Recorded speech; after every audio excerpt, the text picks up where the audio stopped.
దేవుని నామానికి స్తోత్రం. మీ అందరికీ నా వందనాలండి. దేవుడు తన మహాకృపను బట్టి మనందరినీ కూడా ఆరోగ్యంగా సజీవ లెక్కలో ఉంచినందుకు దేవుని స్తోత్రం చెల్లిద్దాం. హల్లెలూయా, హల్లెలూయా. సంతోషంగా ఉన్నారా? సంతోషంగా ఉంటే మరి ఒకసారి దేవుని స్తోత్రం చెల్లిద్దాం. హల్లెలూయా.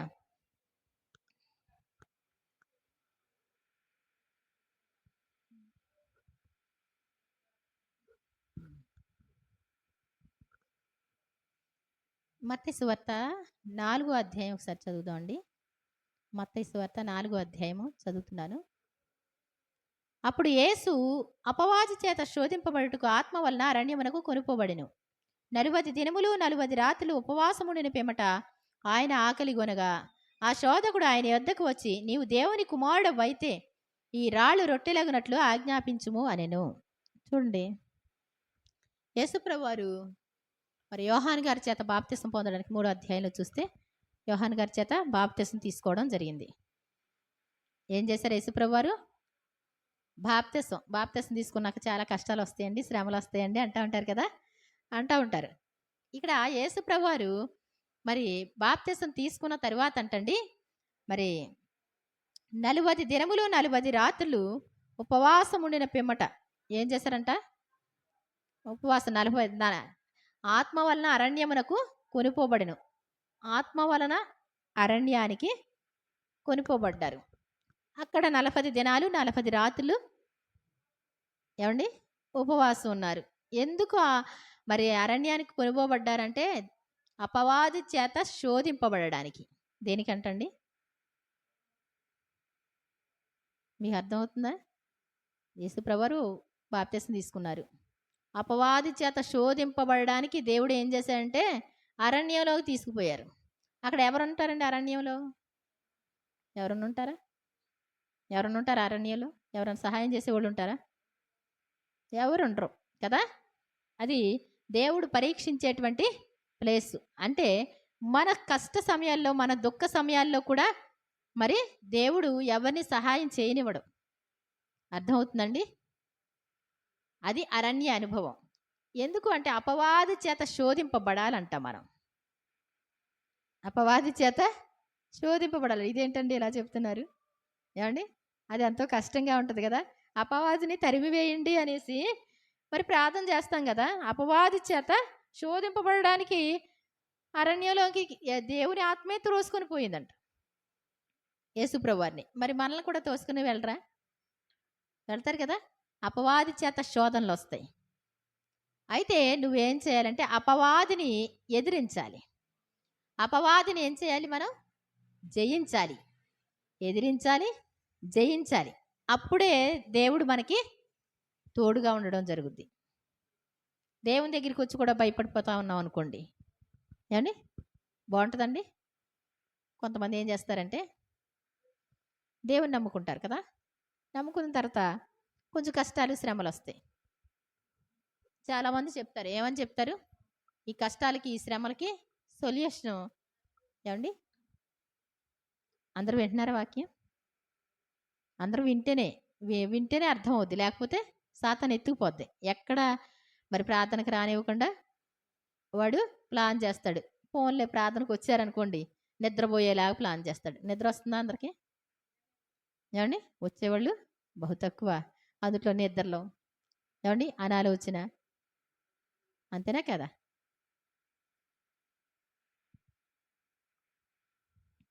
మనం చాలా జాగ్రత్తగా దేవుని మాటలు వినాలి. ఒక్క మాట అయినా సరే దేవుడు మాట్లాడతారు ఇక్కడ, అవునా కదా. మాట్లాడేది ఎవరండి? మా సొంత మాటలు అయితే మీరు వినవసరం లేదు. కాబట్టి దేవుడు తప్పకుండా మాట్లాడతారు, సూటిగా మాట్లాడతారు. ఆత్మ వలన మరి అరణ్యానికి త్రోసుకొని పోయారు. ఎందుకు అంటే అపవాది చేత శోధింపబడడానికి.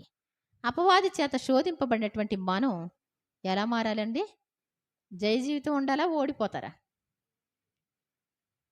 ఏమండి, మీ పిల్లలు ఓడిపోతే మీకు ఇష్టమా, గెలిస్తే ఇష్టమా అండి? పాస్ అయితే ఇష్టమా, ఫెయిల్ అయితే ఇష్టమా? ఫెయిల్ అయిన వాళ్ళందరినీ తీసుకొచ్చి ఉద్యోగం ఇస్తారండి ఎవరన్నా? జయించిన వారిని నాతో కూడా నా సింహాసనం అందు కూర్చుండబెడతాను అంటారు ఆయన. జయం కావాలి సాతాను మీద. అసలు సాతాను ఏం చేస్తాడు? ఏమండి, ఎలా మనతో దెబ్బలాడతాడు. ఎలా వంచేస్తాడు అంటే ఫస్ట్ వాడు రావడం ఏంటి అంటే చక్కగా వస్తాడండి. చక్కగా మాట్లాడతాడు. చాలా మెత్తగా మాట్లాడతాడు. సాతాను ఎలా మాట్లాడతాడు? నీకు చాలా ఇష్టంగా మాట్లాడతాడు. ఎవ్వరు అలా మాట్లాడలేరు. ఇది నిజమా అన్నాడు. ఏంటది? ఏవండి? ఏంటంట? ఇది నిజమా అంటే ఏంటి? అలా. ఇలారా ఇది నిజమేనా? అంటే ఏంటండి అంటే నీకు తెలుసా ఈ సంగతి? అనేసి లేనిపోయిన మాటలు చెవిలో చెప్తారు. అర్థమవుతుందండి? చాలా మెత్తగా చెప్తాడు సాతాను. ఇక్కడ మరి అపవాది చేత శోధింపబడడానికి ఆయన వెళ్ళారు. వెళితే వాడు మాట్లాడుతున్నటువంటి మాట ఏంటి అంటే, ఆ శోధకుడు ఆయన యొద్దకు వచ్చి, నీవు దేవుని కుమారుడవైతే ఈ రాళ్ళు రొట్టెలగునట్లు ఆజ్ఞాపించుమనెను. ఏంటంటండి? యేసుప్రభు దేవుని కుమారుడని సాతానికి తెలుసా తెలీదా? ఏవండి? తెలీదా? తెలుసండి. ఏంటంటండి? ఏం చేయాలంటండి? ఈ రాళ్ళు ఉన్నాయి కదా! ఈ రాళ్ళు రొట్టెలగినట్లు ఆజ్ఞాపించు ఒకసారి. అంటే దేవుని కుమారుడైతే ఏం చేయాలి? అద్భుతం చేస్తారు కదా! మీకు అద్భుతాలు చేయడం వచ్చు కదా! మీరు యేసుప్రభు కదా! యేసుప్రభు ఏం చేస్తారు? సృష్టికి శిల్పకారుడు ఆయన. ఈ భూమికి పునాదులు వేసింది ఆయనే. సముద్రాలకి ఏవండి? ఈ అన్ని సముద్రాలను కలుగజేసింది ఆయనే. అన్నీ చూసాడు ఆ రోజున. వాళ్ళందరూ కూడా చప్పట్లు కొట్టడం, పాటలు పాడడం. ఏవండి? దేవదూతలందరూ ఏం చేశారు? ఈ సృష్టి అంతా చేసినప్పుడు వాళ్ళందరూ పాటలు పాడారు, చప్పట్లు కొట్టారు. తెలుసు యేసుప్రభు గారి యొక్క శక్తి తెలుసు కదా! ఈ భూమి మీదకి వచ్చేసరికి ఆయన మరి 30 సంవత్సరాలకి బాప్తిసం తీసుకుంటే ఆయన దేవుని ఆత్మ అరణ్యాలకి త్రోసుకొని పోతే 40 రాత్రులు 40 పగళ్ళు ఉపవాసం ఉండి ప్రార్థన చేశారంట. దేవుని స్తోత్రం చెప్దాం. ఎప్పుడైనా మనం ఉపవాసం ఉండి ప్రార్థన చేస్తామండి? 4 గంటలు ఉపవాసం ఉన్నారు ఎవరన్నా? ఏమండి? 4 గంటలు 40 నిమిషాలు ఉంటారా? పొద్దున్న టిఫిన్ చేసామనుకోండి, మధ్యలో మధ్యలో టీ కావాలి. ఏమండి? గుర్తుపెట్టుకోవాలి ఎప్పుడైనా సరే. ఉపవాస ప్రార్థన లేకపోతే మనిషి జయించలేరు అనమాట. అందుకే యేసుప్రభు వారు ఏం చేశారంట? శరీరాన్ని ముందు జయించాలి కదా!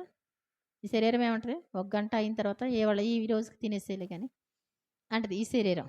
ఈ శరీరాన్ని జయించి ఏమండి? 40 రాత్రులు 40 పగళ్ళు ఈ శరీరాన్ని జయించారు. ఏమండి? జయించిన తర్వాత ఈ శరీరాన్ని జయించిన తర్వాత అపవాది అప్పుడొచ్చాడు. రెండోదనమాట. అపవాది వచ్చేమంటున్నాడు, నీవు దేవుని కుమారుడవైతే ఏం చేయాలంట? ఈ రాళ్ళు రొట్టెలగినట్లు ఆజ్ఞాపించు. వాడికి తెలియదా? తెలుసు. ఆయనకి రాదా? వచ్చు. అన్నీ తెలుసు. అయినా ఏమంటాడు వాడు? ఏమండి? యేసుప్రభు శిలువ మీద ఉన్నప్పుడు కూడా ఏమన్నారు? నువ్వు దేవుని కుమారుడు అయితే కిందకి దిగిరా, అప్పుడు మేము చూస్తాం. వాడి మాటే అది. నువ్వు పాస్ట్రమ్మవైతే ఏమంటారు? నువ్వు భక్తిపరుడు అయితే అసలు ఆడి మాట మనం ఏం చేయకూడదు? ఆడికి ఆన్సర్ ఇవ్వకూడదు మనం. అర్థమవుతుందండి? అప్పుడు ఏం చేశాడు ఆయన?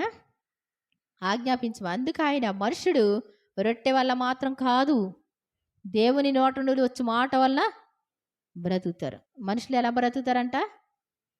రొట్టె వల్ల మాత్రం కాదు. సాతాను మాట వింటే ఎవరు బ్రతకరు. అర్థమవుతుందండి? రొట్టె వలన ఈ సైతాను మాట వినటం వల్ల ఎవరు కూడా జీవించలేరు. దేవుని నోట నుండి వచ్చి మాట వల్ల బ్రతుకుతారు అన్నాడు. అప్పుడు మళ్ళీ ఏం చేశాడంటండి? అంతటా అపవాది పరిశుద్ధ పట్టణమునకు ఆయన తీసుకొని పోయి, దేవుడు అప్పగించారు కదండి, అప్పగించారు కదా సైతానుగా, ఒకసారి నా కుమారుడు ఇడిగో, ఒకసారి ఆడుకోరా బాబు, ఏమండి? నీ పందివురా బాబు, నిన్ను అప్పచెప్తాడు, నన్ను కూడా అప్పచెప్తారు. ఒకవేళ ఆ పరిధిలో ఉంటే కనుక చాలా జాగ్రత్త, పడిపోకూడదు, ఓడిపోకూడదు. ఇంకెన్ని సంవత్సరాలు నేర్చుకుంటాను ప్రభు, మంచంలో నేర్చుకుంటాను ప్రభు, కుదరదు. నువ్వేం చేయాలి? ఎదిరించడం నేర్చుకోవాలి, సాతాన్ని జయించడం నేర్చుకో. నీ శరీరాన్ని మొదటిగా జయించాలి, ఆ తర్వాత ఏంటంట? సాతాన్ని జయించాలి. మళ్ళీ ఏం చేశాడు వాడు? దేవుడు అప్పచెప్పాడు కాబట్టి వాడు ఏం చేశాడంట? దేవాలయ శిఖరం మీదకి ఆయన్ని తీసుకెళ్ళిపోయి నిలవబెట్టి, ఏమండి?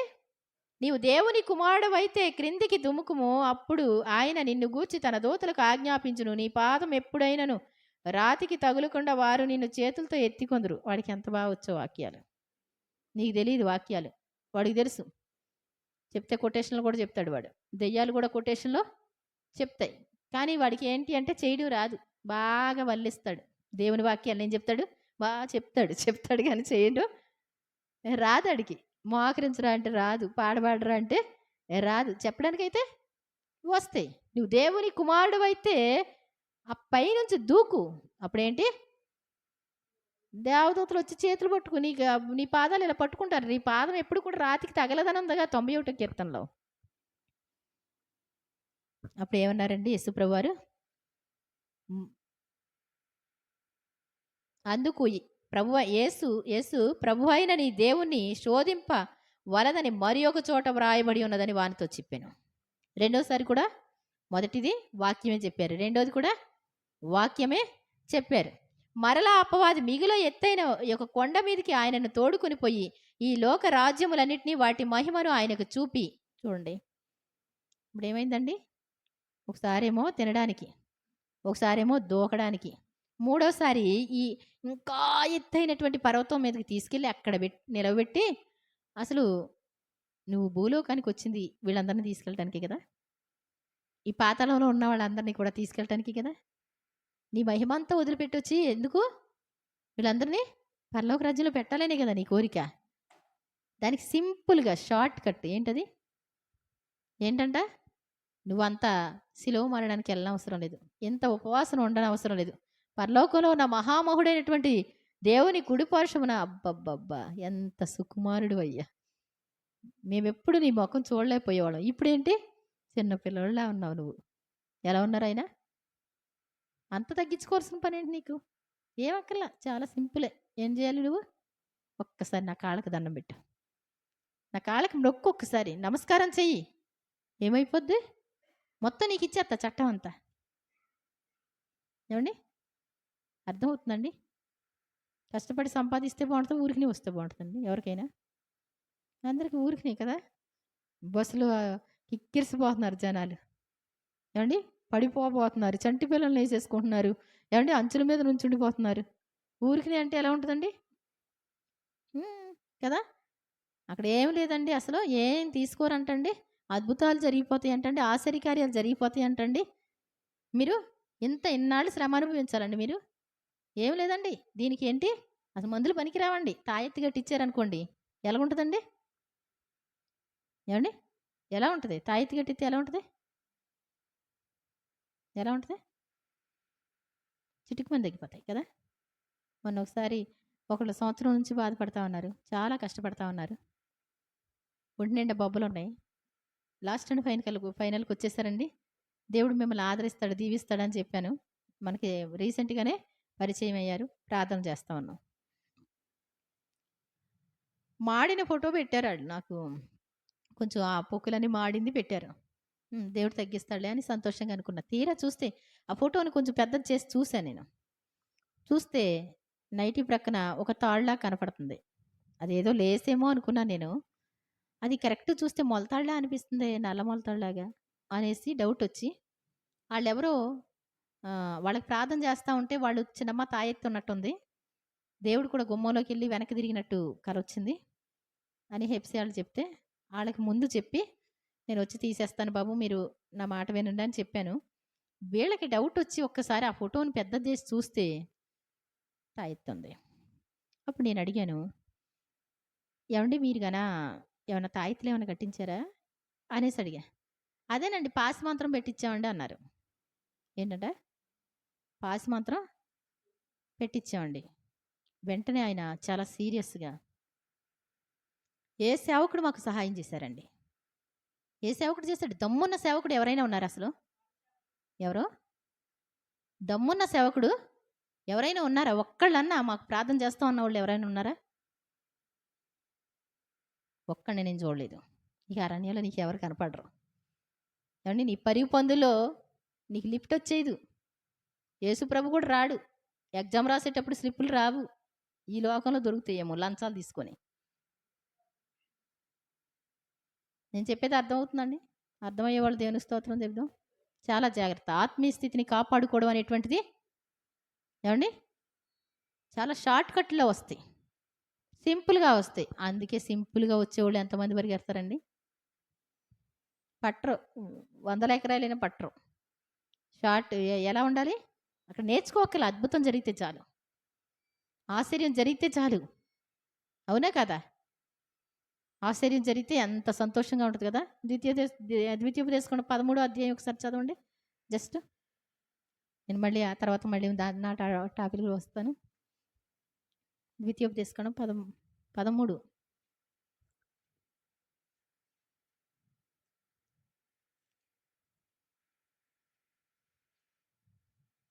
ప్రవక్తయే గాని కలలు కనేవాడే గాని లేచి నీ మధ్య లేచి నీ ఎదుట సూచిక్రియలను మహత్కార్యములను చేసి నీవు ఎరుగని ఇతర దేవతలను అనుసరించి పూజించము రమ్మని చెప్పిన ఎడల ఏంటంటండి? నువ్వు నమ్మేటువంటి ప్రవక్త కానీ కలలు కనేవాడు కానీ కొంతమందికి దేవుడు ఏం చేస్తారు అంటే ప్రవక్తలుగా ఏర్పాటు చేసుకుంటారు. కొంతమందికి కళలు వస్తాయి, దర్శనాలు వస్తాయి. కొంతమందికి స్వస్థత వరాలు ఉంటాయి. ఇలాగా రకరకాల వరాలు ఉన్నటువంటి వాళ్ళలో ప్రవక్త కానీ కలలు కనేవాడి కానీ ఒక అద్భుతం చేసి నీవు ఎరగినటువంటి దేవతను అంటే బైబిల్లో లేనటువంటి సిద్ధాంతం ఒకటి తీసుకొచ్చి ఇది మీరు ఇలా చేయండి, ఇలా జరిగిపోద్దండి, మీకు ఏం లేదండి అది ఏమండి. ఆ బ్రదర్ అన్న మాట ఏంటి అంటే అన్యజనుల ద్వారా నాకు సహాయం చేశాడండి దేవుడు. ఏమండి, సాతాను ఇప్పుడు సహాయం చేస్తున్నాడు షార్ట్ కట్లో. అంటే నేను అంటే వాళ్ళు బాధ అనుభవించారని కాదు, ఆత్మ వలన అరణ్యానికి కొనిపోయింది దేనికి? పరీక్షించడానికి తీసుకెళ్ళాడు. నువ్వు సేవ చేయాలనుకుంటున్నావు, నిన్ను పరీక్షిస్తాడు దేవుడు. చాలా సింపుల్, ఏం కాదు. వాక్యం అంతా నీకు తెలుసుంటే ఏమండి. మరి మా చిన్నమావయ్య గారికి కాళ్ళు సన్నగా అయిపోయినాయి కదా, కాళ్ళు సన్నగా అయిపోయినాయి, నడవలేని పరిస్థితికి వచ్చేసారు. అందరూ పై దెబ్బ, నువ్వు తాయెత్తు కట్టించుకోవాలి అది ఇది అన్నారు. అప్పుడు ఏమన్నారు రాజకుమారి ప్రశాంత్ రాజకుమారి కూడా, మావయ్య నీకు నమ్మకం ఉంటే తాయెత్తు కట్టించుకో, నేను ప్రశాంత్ వెళ్ళిపోతాంలే మావయ్య. ఏంటంట, నాకు చాలా సంతోషం అనిపించింది. దేవుని స్తోత్రం చెప్దాం. మన కష్టం కంటే కూడా దేవుని వాక్యాన్ని నిలబెట్టడం ఏమండి. దేవుడు ఏమన్నా చేతగాని వాడు అనుకుంటున్నారా? బాగు చేశాడా, బాగు చేయలేదా? ఏమండి, దేవుని స్తోత్రం చెప్దాం. అదే కనుక కంగారు పడి వెళ్ళి మంత్రం వేసుకున్నారు కూడా చచ్చిపోయాను ఎప్పుడు. ఏమండి, అవునా కదా? చాలా జాగ్రత్త. ఆ క్షణాల్లోని మీరు బాగుంటారా అనుకుంటారు. మీరు వెళ్ళి ఆ తాయెత్తు సతీష్ కుమార్ గారు చెప్తే విన్నాను నేను. ఆ తాయెత్తుని పగలగొట్టి చూస్తే అందుట్లో ఏముంది అంటే చిన్ని కాగితం మీద ఈ ఆత్మ నాది అప్పచెప్పేసినట్టే సాతానికి. అర్థమవుతుందండి. మేము ప్రార్థన చేస్తూ ఉంటే మరి ఆ గుమ్మం దగ్గరికి వెళ్ళి మరి చిన్నాన యేసుదాస్ బాబాయ్ గుమ్మం దగ్గరికి వెళ్ళి వెనక్కి వచ్చేస్తున్నారు, తీసుకెళ్ళే వాళ్ళు ఎవరు లేరంట. అంటే అంత ప్రార్థన చేసి ప్రభు మీరు వెళ్ళండి అంటే వెనక్కి వచ్చేయడం అంటే ఏంటి? ఆయనకి చోటు అంటే హృదయపు వాకిట, హృదయంలోకి వెళ్ళడానికి ఏముండాలి? దేవుణ్ణి అడగాలి. అర్థమవుతుందండి. ఇక్కడ మీ మధ్య లేచి అద్భుతాలు కానీ ఆశ్చర్యకార్యాలు కానీ జరిగిస్తే గనక ఏంటంటే చదవండి మీరు. అతడు నీతో చెప్పిన ఆ సూచిక్రియ కానీ మహత్కార్యము కానీ సంభవించినను ఆ ప్రవక్త మాటలకు కలలు కనివారి మాటలను వినకూడదు. ఒకవేళ ఇప్పుడు సంభవించింది, మనకేమనిపిస్తుందండి?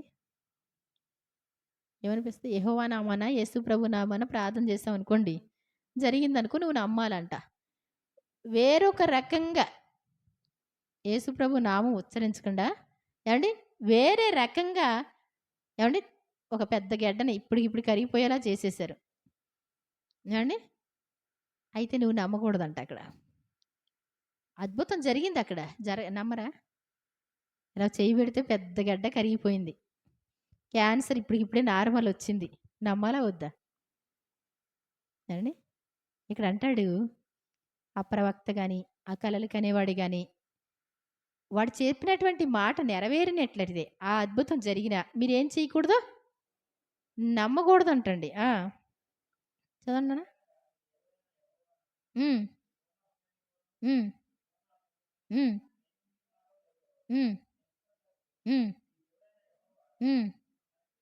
దేవుని స్తోత్రం చెప్దాం. ఏంటంటండి, నీవు పూర్ణ హృదయంతో పూర్ణ ఆత్మతో ప్రేమిస్తున్నా లేదు, ఇప్పుడు దాకా వెయిట్ చేశాను ఇంక నేను చేయలేనులే అంటావా? లేకపోతే ఎక్కడో అక్కడ నాకు సొల్యూషన్ దొరికింది అంటావా? అర్థమవుతుందండి నేను చెప్పేది? చాలా జాగ్రత్త. ఆత్మీయ స్థితి కాపాడుకోవడం అంటే అది అర్థమైతేనే. అంటే చచ్చిపోతే పరలోక రాజ్యం వెళ్ళిపోతానండి నమ్ముకుంటే? ఏం లేదండి. మచ్చలున్న మంగు మచ్చలున్న మామిడికాయ ఇక్కడే ఆగిపోద్ది. ఏవండి? ఎదగని మామిడికాయ ఇక్కడే ఉంటది. వంకరగా ఉన్న మామిడికాయ ఇక్కడే ఉంటది. ఎద పిందెలైనా సరే ఇక్కడే ఉండిపోతాయి. కలర్ రాకపోయినా మంచి టేస్టే ఉంది. కలర్ కూడా కావాలి. అంతేనా కదా! కాబట్టి చాలా జాగ్రత్త. ఇక్కడంట ఆ దేవుడు నిన్ను పరీక్షిస్తున్నాడు. అతను చెప్పినటువంటి మాట అక్కడ నెరవేరినప్పటికీ కూడా నిన్ను దేవుడు ఒక ప్రక్కన పరీక్షిస్తున్నాడు. నన్ను ప్రేమిస్తున్నాడా? లేకపోతే వేరొక నామాన అద్భుతం జరిగితే పరీక్ష మరి నమ్ముతారా? ఇక్కడ చేసేది ఎవరంట? ఆయనే, పరలోకంలో ఉన్న దేవుడే. పరలోకం నుండి ఒక అబద్ధపు ఆత్మను కూడా పంపించడం జరిగింది. సిద్కియా అనేటువంటి రాజు జీవితంలో ఏంటంట? అబద్ధపు ఆత్మ ఎక్కడి నుంచి వచ్చిందంట? పరలోకం నుంచే పంపించాడంటండి. అబద్ధాన్ని బలపరుస్తా నేను వెళ్ళి అందరి నోట. అర్థమవుతుందండి? మందిరాల్లోకి వచ్చి ఆ ఆత్మే వచ్చి బలపరిచింది అనుకోండి, ఇప్పుడు ఏమైపోతారు? పరీక్షిస్తాడు. పరీక్షించకుండా మానడు ఆయన. ఇక్కడ ఆయన పరీక్షిస్తున్నాడు. నువ్వు పూర్ణ హృదయంతో పూర్ణాత్మతో ప్రేమిస్తున్నావో లేదో ఆయన పరీక్షించున్నాడు. మీరు మీ దేవుడైన యెహోవాకు భయపడి లోబడి ఆయనకే భయపడి ఆయన ఆజ్ఞలను అనుసరించి ఆయన మాట విని ఆయన్ను సేవించి ఆయనను హత్తుకొని ఉండవలెను. ఇప్పుడు రోగం వచ్చిందండి. ఎంతకనండి? ఏమండి? ఎంత కష్టం అండి? ఎన్ని రోజులండి? ఏమండి? అంటే ఇక్కడ అంటాడు ఆయన ఆజ్ఞలను అనుసరించాలి, కట్టడలను అనుసరించాలి, ఆయనకే భయపడాలి, ఆయన్నే హత్తుకొని ఉండాలి. మరి రోగంతో ఎలా ఉంటామండి అంటారు కదా! నేను చెప్పేది అర్థమవుతుందండి? అర్థమైన వాళ్ళు దేవుని స్తోత్రం చెప్దాం. చాలా జాగ్రత్త. ఎంత కష్టమైనా సరే నువ్వు దేవుని కోసం ఇశ్రాయేలు యెహోవా కొరకు నువ్వేం చేయాలి? కనిపెట్టుకో. నువ్వు హాస్పిటల్కి వెళ్ళకపోయినా నీ రోగం పోద్ది. అర్థమవుతుందండి? హాస్పిటల్కి వెళ్ళకపోయినా తగ్గించలేడండి. వెళ్ళి టక అసలైన్లు రకరకాలు పెడతారు. ఏం చేస్తారండి వాళ్ళు? తీసుకెళ్ళగానే డబ్బులు కట్టేస్తే వాళ్ళు ఏదో ఒకటి పెట్టాలి కదా! మన డబ్బులు వదిలిపోవాలి కదా! ఇంటికాడ ఉండి ప్రార్థన చేస్తే 1 గంట 2 గంటల్లోనే రిలీఫ్ వచ్చేది. దేవుని స్తోత్రం చెప్దాం.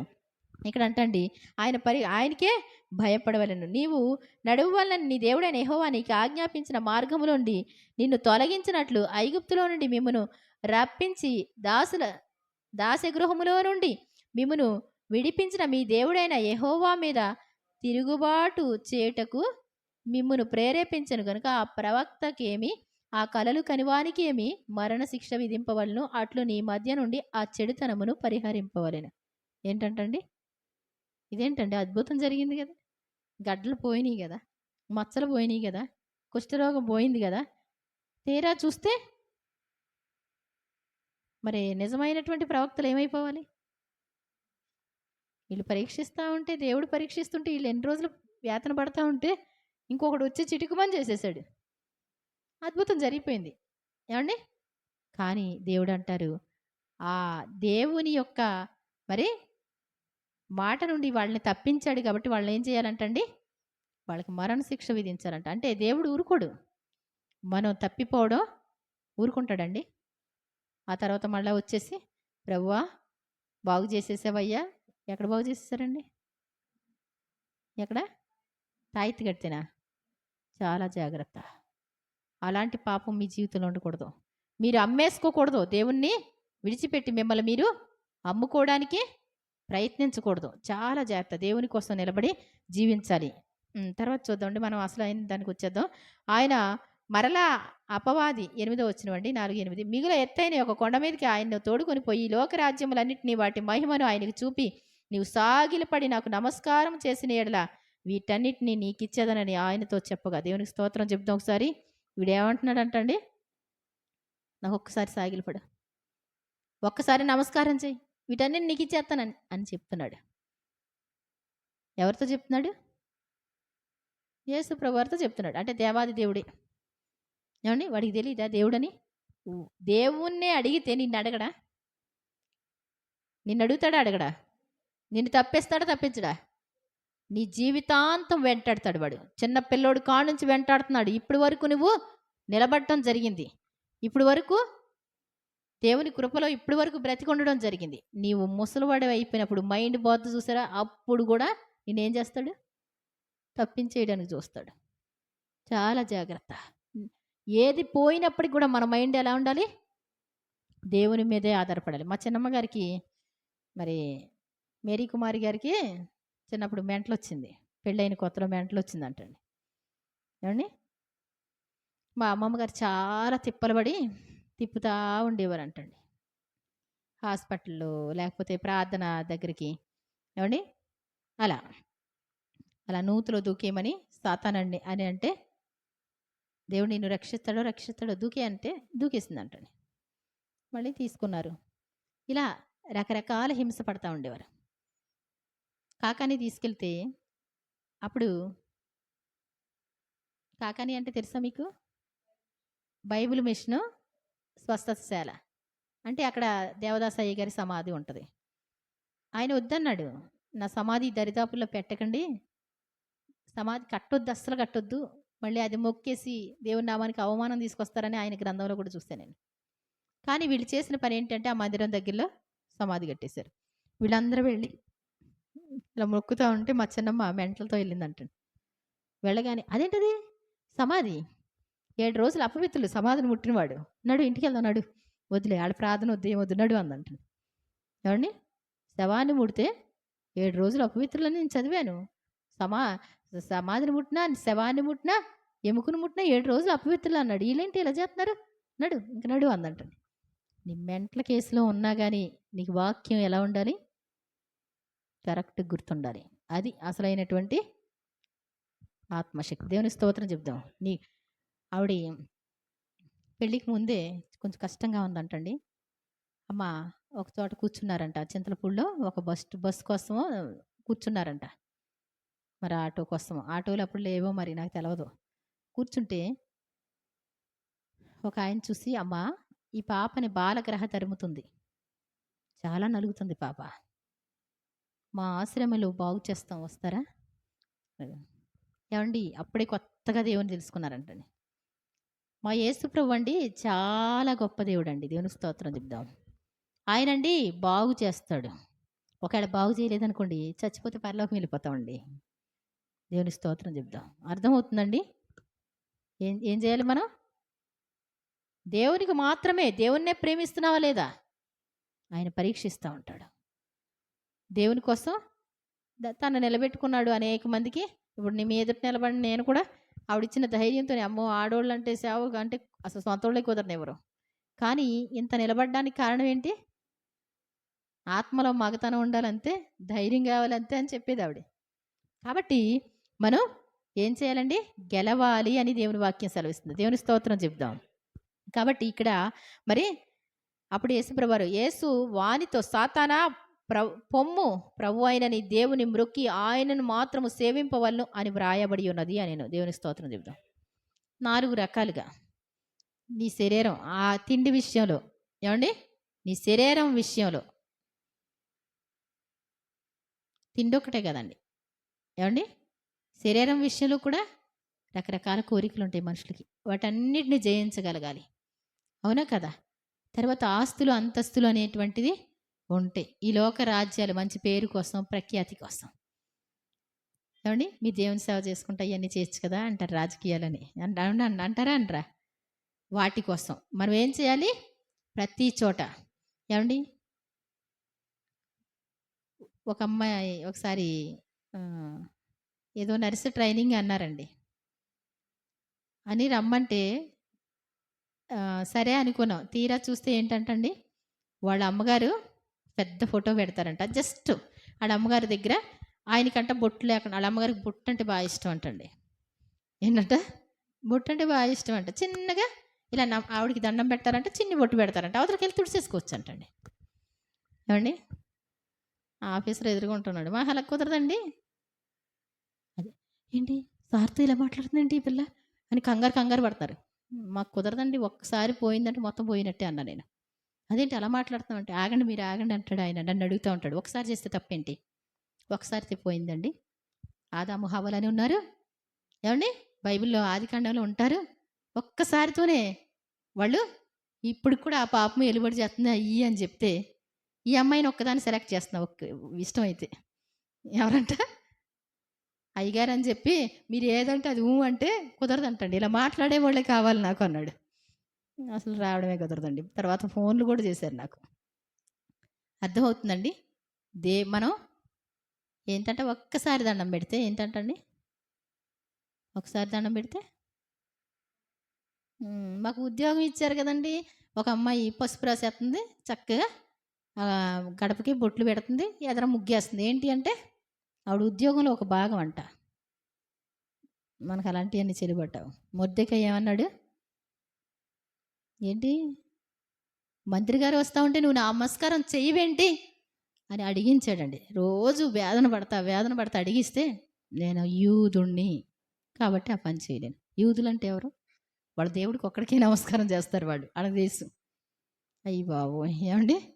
అండ్ ఈడు నలుగుడు పడ్డ కొరుగుడు పడ్డ ఈయన ఏం చేయాలి? చంపి పడేయడం. అతని ప్రాణం తీయడం స్వల్ప విషయం అనుకున్నాడంటండి. ఎవరి ప్రాణం తీయడం స్వల్ప విషయం? దేవుని భక్తుని ప్రాణం. మామూలు వాడు కాదు మొర్దెకాయ అంటే. దేవుని స్తోత్రం చెప్దాం. మామూలు వాడు కానే కాదు. చాలా జాగ్రత్త. దేవునికి లోబడినటువంటి వాడు. ఎన్ని సంవత్సరాలు వెళ్ళినా మామూలే. ఇంకా ఎన్ని సంవత్సరాలు వెళ్ళినా ఏమండి ఎప్పుడు చూసినా మామూలుగా ఉంటే దేనికి పనికి వస్తారండి? దేనికి పనికిరారు. దేవునికి మాత్రమే మొక్కలు. అంతటా అపవాది ఆయన్ని విడిచిపోగా దేవుని స్తోత్రం చెప్దాం. ఇదిగో దేవుని దూతలు వచ్చి ఆయనకు పరిచర్య చేసిరి. దేవుని స్తోత్రం చెప్దాం.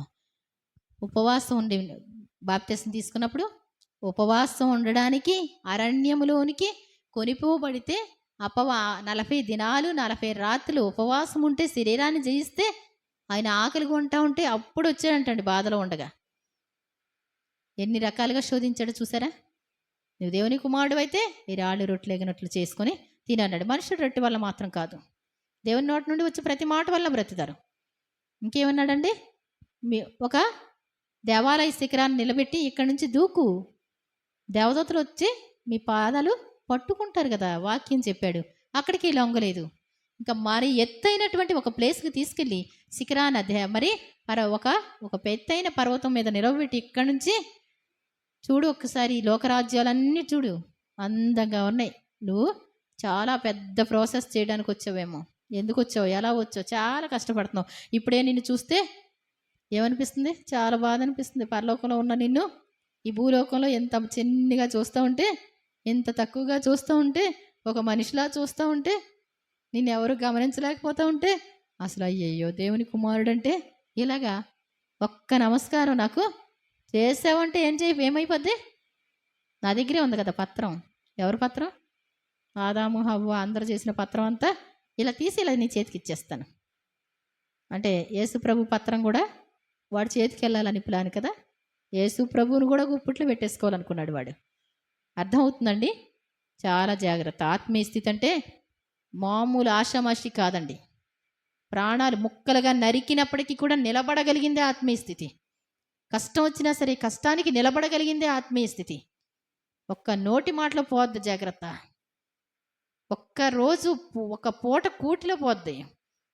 అర్థమవుతుందండి? చాలా జాగ్రత్తగా ఉండాలి మనం. చూద్దాం ఒకసారి. అపవాది విడిచిపెట్టి పోతే ఏంటంటండి? దేవుని దూతల పరిచర్య వస్తే ఇక నీకు దగ్గరికి రాడు. ఇంకాడు నువ్వు దేనికి లొంగవు కదా, అప్పుడు ఏమవుద్దు? నీ దగ్గరికి వాడు రాడు. కాబట్టి చాలా జాగ్రత్తగా ఉండాలి మనం. ఆత్మీయ స్థితి అంటే మామూలు వాళ్ళతో వచ్చి ఆరాధించుకొని వెళ్ళిపోతున్నాం. యేసు ప్రభుని నమ్ముకున్నామండి, మా వాళ్ళు నమ్ముకున్నారండి, ఏమండి? ఇవి కాదండి. ఏం చేయాలి మనం? దేవుని కోసమే నిలబడాలి. లోకానికి వచ్చేటువంటి ఉపద్రవాల్లో ఎంత కష్టమైన భక్తులను శోధనలోంచి తప్పించడానికి ప్రభు సమర్థుడు అంటండి. కాబట్టి భక్తి అనేటువంటిది చాలా జాగ్రత్త. నువ్వు పరీక్షింపబడేటప్పుడు నువ్వేం చేయాలి? చాలా జాగ్రత్త. వాక్యమా కాదా, దేవుడా కాదా, దేవునికా కాదా? అర్థమవుతుందండి? దేవుడు చేసే కార్యాలు చాలా గొప్పగా ఉంటాయి. అద్భుతాలు చేస్తాడు ఆయన, ఆశ్చర్య కార్యాలు చేస్తాడు ఆయన. మనం దేవుని కోసం నిలబడగలిగితే మాకు చిన్నప్పుడు డేట్లో ఉన్నప్పుడు ఒక గదంతా దొర్లేసేదానండి నేను. అంటే సాక్ష్యంలా కూడా చెప్పొచ్చు కదా మరి. చాలా బాధ. అది ఎంతో కష్టమైనటువంటి పరిస్థితి. మనుషులకి చెమటలు పట్టేస్తే కళ్ళు తిరిగిపోతా ఉంటాయి. కాళ్ళు చేతులు చల్లబడిపోతా ఉంటాయి. సరే వాళ్ళ అమ్మమ్మ వాళ్ళొచ్చారు. అయ్యో! పిల్ల ఇలా గదంతా దొర్లుతుంది. ఏంటంట? పిల్ల దొర్లుతుంది కాబట్టి పచ్చజొన్నలు తీసుకొని వస్తే గనక అక్కడ చిన్ని మందు తయారు చేసి ఇస్తారు అన్నారు. బాధలో ఉన్నోళ్ళకి కష్టం అనిపిస్తదా? అనిపించదా? సరే పచ్చజొన్నలు అంట. ఇంకేంటి అంటే అయ్యో చెప్పారు.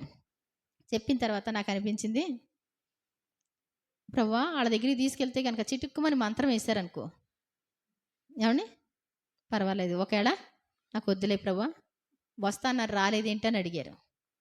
వద్దంట అని చెప్పారు. ఇంకంతే, ఇంకేం చెప్పలా. మంత్రంగానే వేస్తారేమో అన్న డౌట్తో ఆ బాధ భరిద్దాం అనుకున్నా. చెప్తే నమ్మరు. దేవుడు ఆ తర్వాత అసలు నిప్పంటూ లేకుండా చేసిస్తాడు. దేవుని స్తోత్రం చెప్దాం. మరి దేవుడు ఏం చేస్తారు? అద్భుతాలు చేసేటువంటి దేవుడు, ఆశ్చర్యకార్యాలు చేస్తాడు. దేవుని కోసం నువ్వు నిలబడగలిగితే. నేను చిన్నప్పుడు ఒక చిన్న దూడని, ఏమండి ఒక గేదె కొనుక్కొని పెంచుకునేదాన్ని. ఒకసారి కొనుక్కున్నా, ఒకసారి పోయింది. మా పాలకొల్చే నాన్నగారు ఇచ్చారు. ఆ దూడకి దొమ్మని వచ్చిందండి.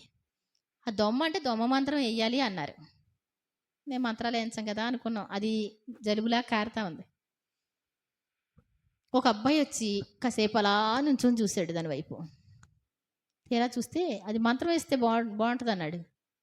ఎవరేస్తారు మంత్రం అంటే ఈ అబ్బాయి వేస్తాడు అన్నాడు. ఈడు ఇక్కడ నుంచొని మంత్రం వేసాడేమని ఆ దూడని తీసేయండి ప్రభు అన్నాను. ఏమండి అసలు నాకు ఆ దూడ ఇంట్లో ఉండడానికి, ఆడిగాన బాగుపడిన తర్వాత నేను మంత్రం వేసాను కాబట్టి బాగుపడద్దు అంటాడేమో అని చెప్పి నాకు ముందే కంగారు వచ్చి మంత్రంగాన వేసి ఉంటాడేమో, దూడని తీసేయండి ప్రభు అని అడిగానండి. దేవుని స్తోత్రం చెబుదాం. ఒకటి బాగొట్టుకున్నాం చిన్నప్పుడు, ఇప్పుడు ఏం ఇచ్చాడు? అర్థమవుతుందండి. దేవుడు అప్పటికప్పుడు చూసుకోవద్దు. మనకి దేవుడు మన జీవితం ఎరిగినటువంటి వాడు కాబట్టి మనం దేనికి రాజీ పడకూడదు. ఈరోజు లేకపోతే తర్వాత ఇస్తాడు నీకు దేవుడు.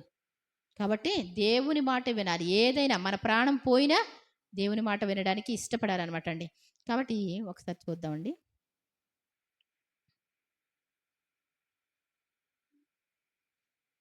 హెబ్రీ పత్రిక 12వ అధ్యాయం 16వ వచనం.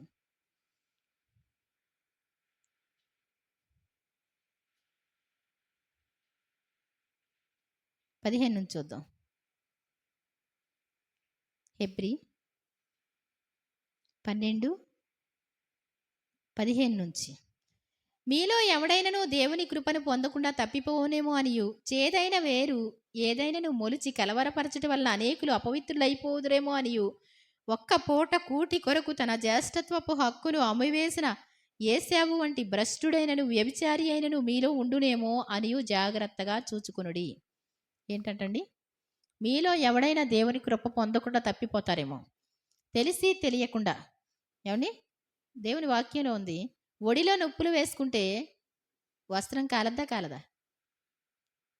కాలదండి. మీరు ఒడిలో నొప్పులు వేసుకున్నారనుకోండి, నాకు తెలియదయ్యా అంటే కాలకుండా మానదండి. చంటి పిల్లలు వెళ్ళి నిప్పుని పట్టుకుంటే కాలద్ది. అవునా కదా? మీరు నిప్పుల మీద నడిస్తే మీ పాదములు కమలకుండునా అంటాడు. పాపం చేసే ప్రతి ఒక్కడు పాపానికి దాసుడు అంటండి. ఇక్కడ అంటాడు, మీలో ఎవడైనా దేవుని కృప పొందకుండా తప్పిపోతాడేమో. చాలా జాగ్రత్త. టేక్ ఇట్ ఈజీగా బ్రతకొద్దు, అన్యుల్లాగా బ్రతకొద్దు, మామూలు మనిషికి నీకు తేడా లేకుండా బ్రతకొద్దు. నువ్వు బ్రతుకుతున్నటువంటి ప్రతి రోజు కూడా, తినే ప్రతి దాంట్లో, మాట్లాడే ప్రతి మాట, వేసే ప్రతి అడుగు దేవుని చిత్తమా కాదా తెలిసి మాట్లాడాలి. దేవుని చిత్తమా కాదా తెలిసి తినాలి. నీ ఆత్మీయ జీవితాన్ని మెలకువగా ఉండి నువ్వేం చేసుకోవాలి? కాపాడుకోవాలి.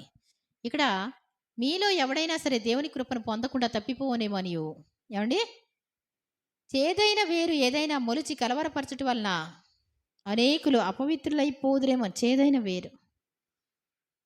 చేదైన వేరు ఏమండి మొలిచి మీలో ఏంటంటండి అనేకులు అపవిత్రులు. చేదైన వేరు ఎలా వస్తుంది? చేదైన వేరు ఎలా వస్తుందో తెలుసా? మీరు యెషయా గ్రంథం 5వ అధ్యాయం చదువుకున్నారనుకోండి, నా ప్రియునికి ఒక తోట ఉంది. ఏమండి దాన్ని బాగా శుభ్రం చేశాడు, చక్కగా అందమైన తోటగా చేసి, ఏమండి చుట్టూ ఫెన్సింగ్, చుట్టూ కంచి కట్టించాడు, మరి ద్రాక్షలు తొలిపించాడు, బురుజులు కట్టాడు. దానికి కావాల్సిన ఏర్పాట్లన్నీ చేసి నిక్కమైన ద్రాక్ష వల్లి విత్తనాలు తీసుకొచ్చి పెట్టాడు. నిక్కమైనటువంటి అంటే మంచి బ్రీడ్ తీసుకొచ్చి పెట్టాడు. పెట్టిన తర్వాత చూస్తా ఉన్నాడు, ప్రతిరోజు తోటలో తిరుగుతా ఉన్నాడు. అందమైనటువంటి తోట, అందమైన తోట, చాలా ఫలాలు ఇస్తూ ఉంది. ఏమండి పోత వచ్చేసింది. అబ్బా సూపర్ అనుకున్నాడు. ఫలాలు ఫుల్గా వచ్చేసినాయి. ఇంకంతే స్టార్ట్ చేసి మరి కోసేద్దామని చెప్పి కోసిన తర్వాత మరి ఇలా ఒకటి చూడగానే ఏమైపోయిందంట, కారు ద్రాక్ష అంటే మీకు తెలుసో తెలీదో. ఒకసారి మాకు అశ్వరపేట హోటల్లో బీరకాయ చెక్కు తీసి మొత్తం కోసేసా. నాకేం తెలీదు. ఎలీషా కాలంలో కూడా కూరాకులు కోయడానికి వెళ్ళారంటండి. నాకు లాంటి వెర్రివాడు ఒకడు ఆకులన్నీ కోసేసి తెచ్చి కొండలో వేసేసి ఇలా టేస్ట్ చూడగానే అయ్యా కొండలో విషం ఉందన్నాడు. అలాగే బీరకాయలు నేనేం చేశానంటే ఇన్ని మొక్కలు కోసేసిన తర్వాత వంట మాస్టర్ వండేశాడు. ఇలా టేస్ట్ చూసేసరికి ఏమైపోయింది, చేదైపోయింది. అవునా కదా? అది గుర్తులేక గంగినీటి పాలలో అందమైన మొక్కలుగా నీట్గా కోసాను. అబ్బా భలే అందం కోసింది, భలే అందం కోసింది అన్నారు. నిజంగా తీరా చూస్తే కూర వండేసరికి ఏమైపోయింది, ఏంటి పిల్ల బీరకాయలు కోసి ఆనవగా పులిసేసారండి నాకు అంటాడు తాతయ్య. ఏమండి లేదు తాతయ్య తేదొచ్చిందంటే ఏం కాదు, చూడకుండా ఎలా కోస్తారంటే నాకు చూడడం తెలియదు. అర్థమవుతుందండి? నిక్కమైనటువంటి ద్రాక్షవల్లి నాటితే దాని ఫలాలు ఇలా రావడానికి కారణం ఏంటి? ఇంకొద్దు నాకు. ఈ తోట అంతా ఏం చేస్తాను, దాన్ని కంచి కొట్టేస్తాను, ఆ తొట్టంతా తీయించేస్తాను. చాలా బాధపడుతున్నాడు, చాలా పెట్టుబడి పెట్టాడు ఆయన. అది దాని యొక్క లోపం ఏంటో తెలుసా? ఏంటంట, ఆ వేరుకంటండి కొండ పెంకులు ఏమైనా తగిలితే ఏమవుద్దంట, కొండ పెంకు తగిలితే చేదొస్తే. తెలుసా మీకు ఈ సంగతి? కొండ పెంకులు అనేటువంటిది ఏంటి అంటే, పచ్చి ముద్దగా ఉన్నప్పుడు మట్టి కుమ్మరి చేతిలో విడిపోతే మరలా సరిచేయబడద్ది. కానీ కొండ పెంక మట్టిలో కలుస్తుందండి. మీరు ఎప్పుడన్నా భూమి తవ్వుతూ ఉండి లేకపోతే ఒక కొండనే పగలగొట్టి చిన్న ముక్కలు ఉంటే పాతి పెట్టేయండి. ఏమండి మీరు పాతి పెట్టేయండి. 20 సంవత్సరాల తర్వాత తీసి కొండ పెంకులను ఏం చేయండి, కడిగేయండి. ఎలా ఉంటాయి? కలర్ షేడ్ అవుద్దా, తుప్పు పడద్దా? కలవదు, మట్టిలో కలవదు. మట్టిలోంచి వచ్చిందే కానీ మట్టిలో కలవదు. చాలా జాగ్రత్త, దాన్ని సరిచేయడం కుదరదు అనమాట అండి. అంటే మనం చనిపోయాం అనుకోండి, కుదరదు. మనం సాతానుతో కలిస్తే గనక మన జీవితం ఎలా మారిపోద్ది? మనం గోధుమలను విత్తాము, గురుగులు ఎక్కడి నుంచి వచ్చినాయి అంటాడు.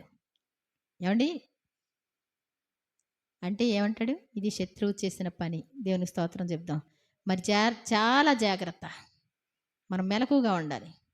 శత్రువు చేసిన పనికి మనం ఏం చేయాలండి? పర్వాలేదులేండి అంటే కుదరదు. శత్రువు రాకుండా చూసుకో, మెలకుగా ఉండేలా చూసుకో. వాడు ఎప్పుడు వస్తాడో ఎప్పుడు పోతాడో తెలియదు. అందుకే అంటాడు, ఆకాశమున ఎగురేటువంటి పక్షిరాజు జాడ తెలియదు అంటండి. మరి నేను గ్రహింపలేనివి అంటాడు. ఆకాశంలో పక్షిరాజు ఎగురుతూ ఉంటే తెలుసండి. బండ మీద సర్పము జాడ, కన్యకతో పురుషుని జాడ. అసలు నాకు ఎన్నో కనుక్కున్నాను, కానీ ఈ చాలా కష్టం కాదు. సముద్రంలో ఓడ నడుచు జాడ. ఓడ వెళ్ళిపోయిన తర్వాత ఏమన్నా ఆనమాలు ఉంటుందండి? ఉంటుందా? బండ మీద సర్పం వెళ్ళిపోయిన తర్వాత ఇసుక మీద అయితే కనిపెట్టవచ్చు, బండ మీద సర్పం జాడ కదా. ఆకాశంలో పక్షి ఎగిరిందండి అంటే అర్థమవుతుందండి. వీటన్నిటికీ అర్థాలు ఏంటి అంటే, కన్యకతో పురుషుని జాడ. ఇప్పుడు దేవుడు వచ్చి మిమ్మల్ని కలుసుకుంటున్నారు. ఏమండి? దేవుని వాక్యం ద్వారా మిమ్మల్ని కలుసుకుంటున్నారు.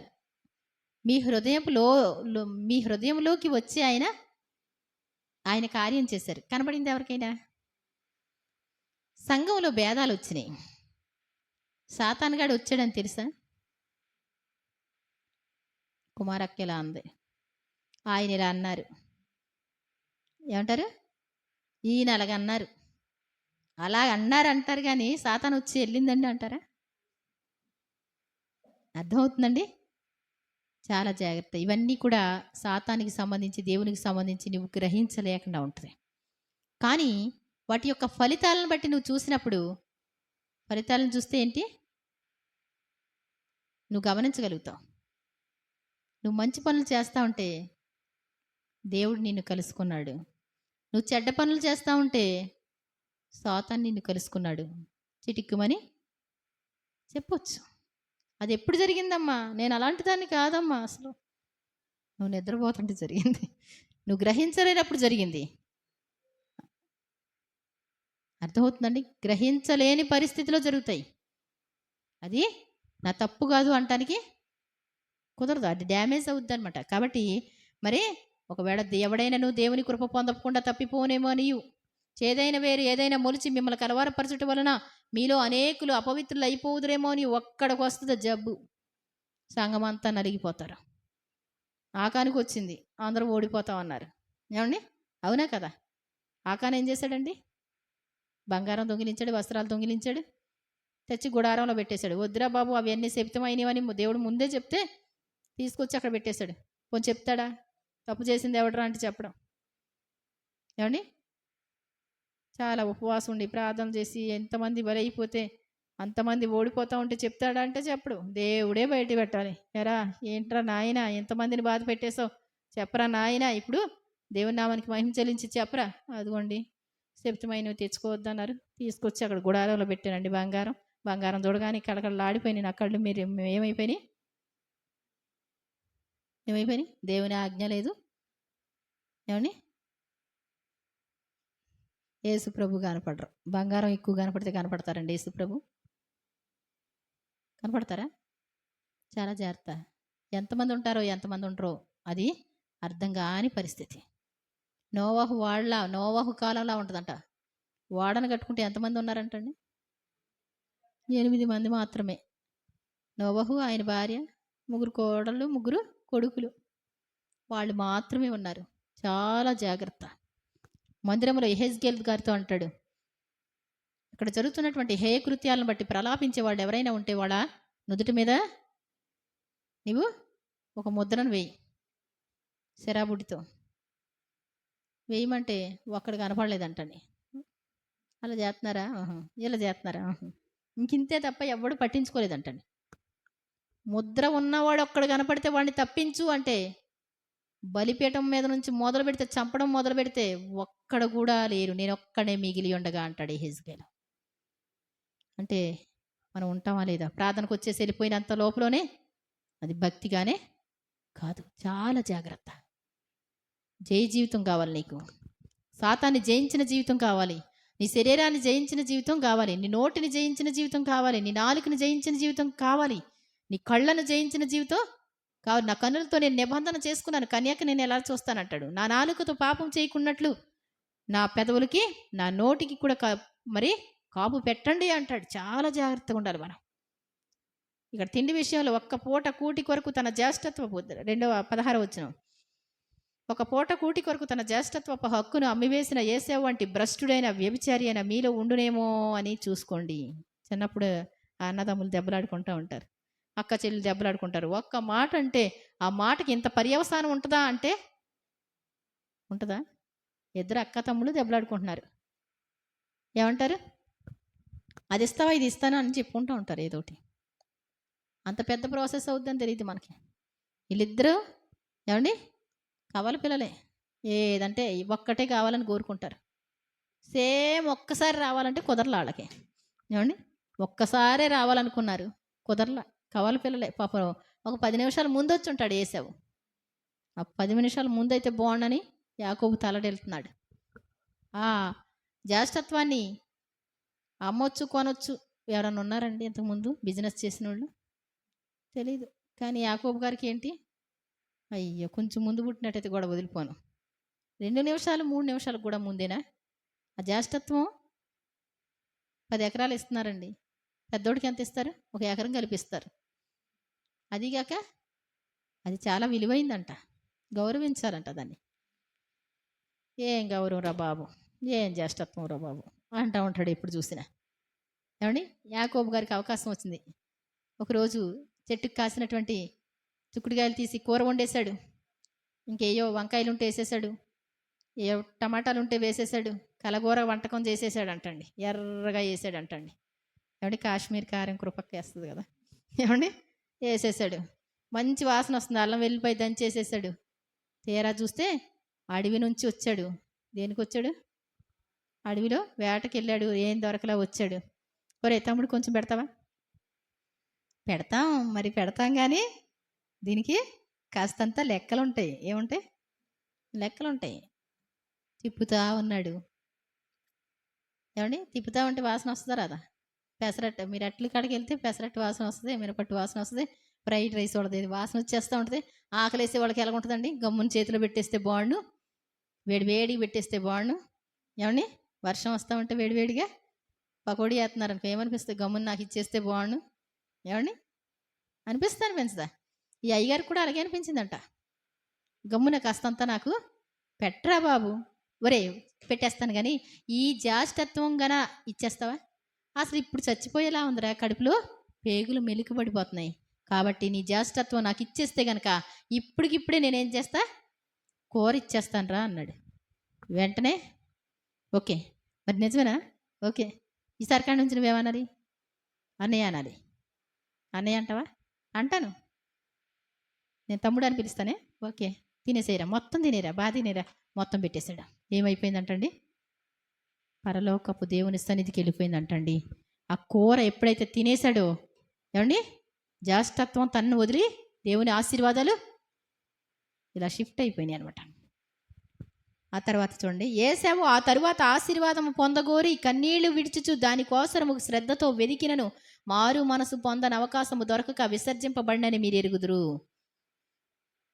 కొంచెంసేపు ఆగితే బాగుండు, అనవసరంగా తీసేసుకున్నాను, నా ఆశీర్వాదం అంతా వెళ్ళిపోయింది, తనలో ఉన్న సంతోషం అంతా ఎగిరిపోయింది. ఏంటిది ఇలా ఉందేంటి నాకు?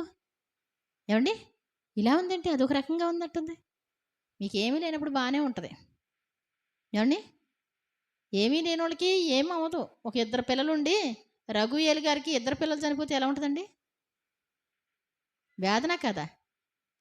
మీకు 1,00,000 రూపాయలు మీరు తెచ్చుకున్నారండి, బ్యాంక్ నుంచి తెచ్చుకున్నారు, బ్యాగ్ చిటుకుమని మాయమైంది, ఎలాగుంటుందండి? ఏశావు గారి గుండెలోంచి ఆశీర్వాదాలు ఎగిరిపోయినట్టు కనపడుతున్నాయి.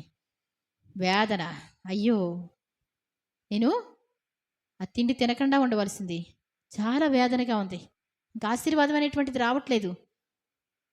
ఏడ్చి ప్రార్థన చేస్తున్నాడు, రావట్లేదు. అర్థమవుతుందండి? ఆ వంశంలో ఉన్నటువంటి ఆ పవర్ఫుల్ అనేటువంటిది, ఆ భక్తి అనేటువంటిది తనలోంచి ఎగిరిపోయింది. ఏం చేస్తాడో తెలుసా? తను ఏం చేస్తాడు అనుకుంటున్నారు? ఆ అన్నం ఎలా తిన్నాడో, ఆ కూర ఎలా తిన్నాడో, ఈ తప్పు నేను చేయకూడదు అంటాడు, చేసేస్తాడు. ఇది తినకూడదు అంటాడు, తినేస్తాడు. ఇక్కడికి వెళ్ళకూడదు అనుకుంటాడు, వెళ్ళిపోతాడు. ఈ మాట నేను అనకూడదు అనుకుంటాడు, అనేస్తాడు. ఇంకా తనలో ఒక దైవ లక్షణం లేదు, దేవుని భయం అనేటువంటిది పోయింది. ఏది వద్దంటాడో అది చేస్తాడు, అంతే. ఏశావు, అది ఏశావు యొక్క ఆత్మ. ఆ తర్వాత దానికోసం ఈ కొంచెం కోసం ఏమంటారు, ఒక్కనాటి సుఖము సుఖానుభవం అనుకుంటారంట. మలినమైన మనసులు కలిగినటువంటి వాళ్ళు చాలా జాగ్రత్తగా ఉండాలి. ఆత్మీయ స్థితిని మెలకుతో కాపాడుకోవాలి. చేదైన వేరు రాకుండా చూసుకోవాలి. అపవిత్రత అనేటువంటిది అంటకుండా చూసుకోవాలి. నువ్వు నిద్రపోతున్న సమయంలో ఆత్మీయ స్థితిలో నువ్వు మేల్కొని ఉండకపోతే వెంటనే అది పోద్దనమాట అండి. దానికోసం శ్రద్ధతో వెతికినను మారు మనసు పొందని అవకాశము దొరకక విసర్జింపబడినని మీరు ఎరుగుదురు. చాలా బాధాకరమైనటువంటి విషయం, చాలా వేదనకరమైనటువంటి విషయం. నేను ఫస్ట్ టైంలో చదివినప్పుడు అలా ఏడ్చేదాన్ని. ఎందుకు చేసావు, ఎంత దారుణమైన పని చేసుకున్నావు? అంతేనా కదా? బాధ కదా? సరదాగా అనుకుంటున్నారా? వేదంతో ఏడ్చాడు. ఎన్నాళ్ళు ఏడ్చినప్పటికీ కూడా లేదు, నీకున్నటువంటి పరిశుద్ధత, నీకున్నటువంటి పవిత్రత పోయిన తర్వాత మరలా మామూలుగానే ఉంటాను అంటే, ఏమండి, మామూలుగా అంటే ఎవరో సంసోన్ అంటండి, ఢిల్లీలో ఒళ్ళోకి వెళ్ళి పడుకున్నాడు. నువ్వు లేకపోతే నేను అసలు ఉండలేను, నువ్వు ఉంటేనే నాకు సంతోషం. ఏమండి, ఇలా చెప్పుకుంటూ వస్తున్నాడు సంసోన్. ఒక చిన్న విషయం నన్ను ప్రేమిస్తాను అంటున్నావు కదా, ఎంత ప్రేమిస్తావు? నా ప్రాణం అంతా. నా ప్రాణం అంతా అంటావా? ఉత్తిదే కాదు, నిజంగా నువ్వేదడుగు అది చేస్తా. నేను ఎంత బలవంతునో తెలుసా? నాకున్నటువంటి అభిషేకం ఏంటో తెలుసా? ఎంత గొప్పవాడిని నేను. దేవుడు నన్ను అభిషేకంతో పుట్టించాడు. ఇశ్రాయేలు ప్రజల్ని కాపాడడానికి అభిషేకంతో పుట్టిన వరపుత్రుణ్ణి నేను. అవునా సంసోన్? అసలు నీ బలం ఎక్కడ ఉంది సంసోన్? ఎక్కడ ఉందిలే కానీ అసలు ఒక మొక్క చెప్పొచ్చు కదా. ఫిలిస్తీన్లు వచ్చి ఏమండి ఏమన్నారు? అతను పట్టుకో, అతని బలం ఎక్కడుందో కనుక్కో, చాలు, ఇంకేమొద్దు మాకు. అతను ఏ వీక్నెస్కి గురవుతాడో అదొక్కటే కనుక్కోవాలి నువ్వు. అతన్ని బంధిస్తామంటే వల్ల అవ్వట్లేదు. ఏమండి, ఆ పట్నం యొక్క గవని యొక్క తలుపులు అంటే నార్మల్ కాదండి. మన అశ్వరపేట పైన ఉంటుంది చూసారా, బ్రిడ్జ్ దగ్గర ఉంటుంది కదా, అశ్వరపేట బార్డర్ దగ్గర అలాంటివి ఉన్నాయి అనుకోండి. వెళ్ళి ఇలా అన్నాడంటే అయ్యేపోయాయి. దాన్ని ఇలా పట్టుకొని ఈ ఫ్లవర్ వాజ్ని ఇలా తీసుకెళ్ళి అలా పడేసినట్టు. అర్థమవుతుందండి? మామూలు వ్యక్తి కాదు. ఈ తలుపులు ఉన్నాయి అనుకోండి, ఈ తలుపుని ఇలా అంటాడు అంతే. ఏమండి, మనం కొంచెం చిన్న మేకనైనా గట్టిగా లాగాలి కానీ అతనికి ఏం కాదు, అంత బలవంతుడు. మాటికి సంసోన్ నన్ను ప్రేమిస్తున్నానని చెప్పి మోసం చేస్తున్నావు నువ్వు, నీ బలం ఎక్కడుందో చెప్పట్లేదు. వాళ్ళొచ్చి ఏమండి వాడొచ్చి ఇదిగో రండి, అతను చెప్పాడు తన బలం ఎక్కడుందని చెప్పాడు, రండి డబ్బులు మూట పట్టుకొని వస్తే ఏంటి సంసోన్ వాళ్ళు నీ మీదకి వస్తున్నారు చూసుకో అంటే ఇలా విదిలించుకొని లేచి వెంటనే ప్రతి ఒక్కరిని ఒక్కొక్క దెబ్బ కొడితే ఏమైపోయేవాళ్ళు? టప టప టప పడిపోయారు. మళ్ళీ అక్కడి నుంచి వెళ్తాడా? చేమ ఎప్పుడైనా వెనక్కి తిరగడం చూసారా మీరు? తేనె కొండ నుంచి వెనక్కి తిరగదంటండి. అన్నారనుకోండి, అవతలకి వెళ్ళి మళ్ళీ పరిగెత్తుకుంటూ వచ్చేసి ఇలా తినేస్తూ ఉంటుంది. మీరు ఎప్పుడైనా గమనించి చూడండి, టెస్ట్ చేసి చూడండి. అది బయటికి వెళ్దాం, దాని జీవితం అందుట్లో అయిపోద్ది.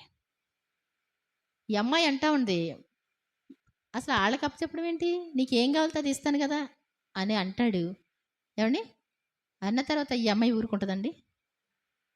ఎంత మంచోడిని ఇవ్వడం ఎందుకు, అతనితో ఉంటే నయం అనుకుందా? ఏమండి, వేసే లోతైన గొయ్యి, పరస్త్రీ ఇరుకైన గుంట, దానిలో పడినవాడు తప్పించుకోడలేడంటండి. ఏమండి, మగనాలి మిక్కిలి విలువగల ప్రాణాన్ని వేటాడద్దంటండి. మగనాలి అంటే వేసలే, ఆడిని ప్రేమించేవాళ్ళు, మిక్కిలి వెలగల ప్రాణం. సంసోన్ అంటే మామూలు వాడు కాదు. ఆ ఒళ్ళో పుడుకుంటే ఏం చేస్తాడు? 7 జడలు అల్లి అంటండి నున్నగా గొరుగేస్తే ఆఖరికి నిజం బయటకు వచ్చిందండి. అప్పుడు ఏమైపోద్ది? నాలో ఉన్న బలమంతా వెళ్ళిపోద్దని చెప్పేశాడు. అంతే, చక్కగా నిద్ర పుచ్చిందండి. ఏం చేసింది? చక్కగా నున్నగా తీర్చేసింది. సంసోన్ వస్తున్నారు వాళ్ళని. అతడు ఎట్లుగానే ఇలా అని ఆ జడ ఇలా ఉంటే జడ ఇలా అనుకుందాం అంటే లేవు, బోడిగుండు అయిపోయింది. ఏమండి, లేదు, జుట్టు లేదు. వాళ్ళు వస్తే ఒక్కడొచ్చి దెబ్బ కొడితే అబ్బా మనకులాగా. ఇప్పుడు వరకు ఎలా ఉందండి?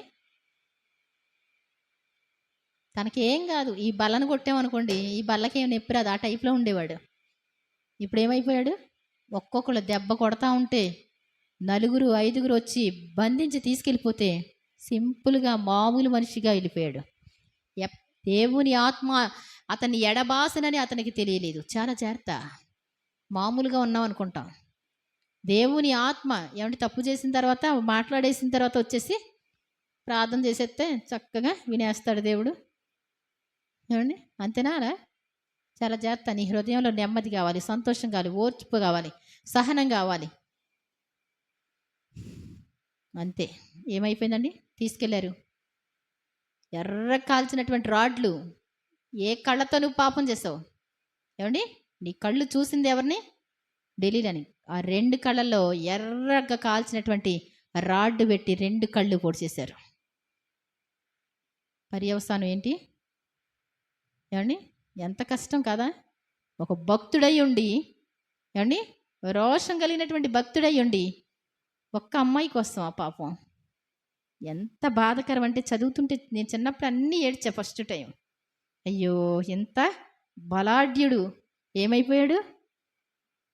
అమ్మాయిని వదలలేక కళ్ళు పొడిపించుకున్నాడు. ఎలాగా? రాడ్లతో పొడిపించుకున్నాడు. చిత్తకొట్టుడు కొట్టేశారు. గానుగ ఏవండి? ఎద్దుల్ని పెట్టి గానుగ గట్టిగా తిప్పుతారు. టైట్‌గా వస్తది. ఏంటది? ఏవండి? నువ్వులు గానీ, నూనె తీయడానికి వేరుశనగలు గానీ, నువ్వులు గానీ టైట్‌గా తిరుగుతది. ఆ ఎద్దులు తిప్పేది ఏవండి? తిప్పుతా ఉండాలంట. కళ్ళు బాధ ఏవండి? నలకబడితే ఎలా ఉంటదండి? బండి ఆపేస్తాం గదా! ముందు నలకది అంటాం. ఊదు అంటారు. ఇంకా ఉంది. అబ్బో! అబ్బో! అంటాం. ఏవండి? కళ్ళు పొడిపించుకున్న బాధ ఎలా ఉంటదండి? చాలా కష్టమా కాదా? చాలా జాగ్రత్త. ఒక చిన్న పాపానికి వెళితే ఎప్పట్లుగానే ఉన్నాం అంటే కుదరదండి. ఏమైపోయాడు?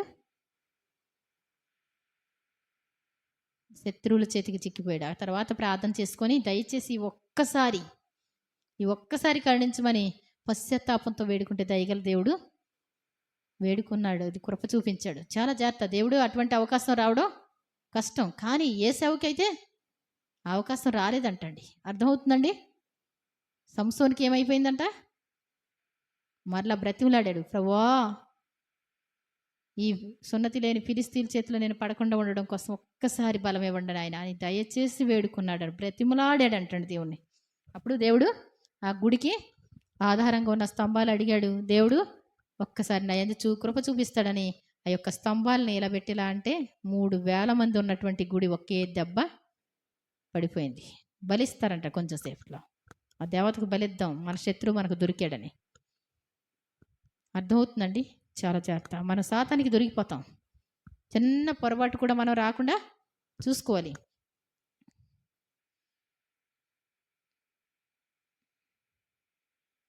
కట్టబడి తినేను గట్టి త్రాళ్లతోను వీడెనీదు ఆత్మ వీడనీదు వ్రతము గ్రుడ్డివాడనైతే గాను గేడ్చుచుంటే దిక్కులేక నేను దయను కోరుచుంటే ఒక్క మాట చాలు ఒక్క మాట చాలు ఒక్క మాట చాలు ప్రభూ నాతో నీవు మాట్లాడినచో నీ బ్రతికేదను ప్రభూ. ఏమండి? ఒక్కసారి మాట్లాడలేదు కానీ కరుణ చూపించాడు. దేవుని స్తోత్రం చెప్తాం. యుద్ధమందు నేను మిద్ది మీదనుంటూ చూడరాని దృశ్యం కనులగాంచినాను బుద్ధి వీడినాను హద్దు మీరినాను లేదు నీదు పలుకు నిన్ను అనుసరింపన్. దావీదు ఏం చేశాడండి? వసంతకాలంలో యుద్ధాలు చేస్తూ ఉంటే, రాజా మీరు రావక్కర్లేదు, యుద్ధాలు మేము చేసుకుంటాం, మీరు క్షేమంగా ఇంటికాడ ఉండండి అంటే హాయిగా పడుకొని ఏమండి యుద్ధ సమయంలో ప్రశాంతమైనటువంటి సమయంలో బయట లేచి మిద్ది మీద తిరుగుతూ ఉంటే ఒక అందమైన అమ్మాయి స్నానం చేస్తా కనబడితే ఏం చేశాడంటండి? ఏంటమ్మా ఎవరో వచ్చారు మరి ఏం చేశాడంటండి? ఆమెను చూసి తెచ్చుకోవడం జరిగింది. దేవుని ఆత్మ వాళ్ళని విడిచిపెట్టడం జరిగింది. అంతకుముందు నేను వెళ్ళినా ప్రభు యుద్ధానికంటే చక్కగా వెళ్ళమని చెప్పేవాడు. ఆ తర్వాత దేవుడు మాట్లాడడం మానేశాడు. బైబిల్ బూత్ గ్రంథం అంటూ ఉంటారు కదండి. అసలు చేసిన తప్పుకి దేవుడు ఏం చేశాడో ఏం శిక్ష విధించాడో చూస్తే అర్థమవుద్ది వాళ్ళకి. అప్పుడు వరకు చక్కగా మాట్లాడేవాడు. ఆ తర్వాత మధ్యవర్తిని పెట్టుకున్నాడు దేవుడు. అర్థమవుతుందా? మనం పొరపాటు చేయకూడదు. ఏమండి? లోక సామెత ఏముంటుంది? అడుసు త్రొక్కనేలా కాలు కడగనేలా. తొక్కడం ఎందుకు? చాలా జాగ్రత్తగా ఉండడం నేర్చుకోవాలి మనం. ఆ తర్వాత మరి మనం ఎన్ని విషయాల్లో అయినా సరే మనం తప్పిపోకుండా చూసుకోవాలి. తప్పిపోయిన తర్వాత కూడా వచ్చేస్తామండి అంటే నీకు విజయం అనేటువంటిది ఉండదు, గెలుపు అనేటువంటిది ఉండదు. మరి అలాగే ఒకసారి చక్క చదువుతాను.